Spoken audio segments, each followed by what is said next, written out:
यो हुन्छ नि यस्तो लाग्छ कि उहाँहरू केही मतलब तरकारी काटिरहनु भएको छ कि हातमा केही दियो भने उहाँहरूको तरकारी नै काटिने टक्क लाएर हुन्छ नि जस्तो मतलब लौका लामो राखेको छुरा दिनु जस्तो पुरै सरको एउटा ऱ्याप कुनै गर्नुहोस् त सर प्लिज कुनै सरको आफ्नै कविता हुँ म आत्मा थप्ने तिमी भावना हुँ रमिता हुन्थे गरी ल्याउने तिमी साधना ल एउटा लौका भ्याइ यो सोचेको थिइनँ अबदेखि कहिले काहीँ यसो तरकारी काट्नु पर्यो भने चाहिँ तपाईँको चिज ट्राई गर्नु दुईतिर चक्कु राखेर सही हो आइडिया त अनि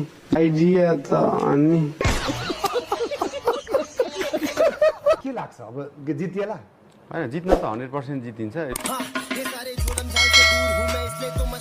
बेलुका सुत्दाखेरि चस्मा खोल्नुहुन्छ होइन बेलुका सुत्दा चाहिँ लाएरै सुत्छु होइन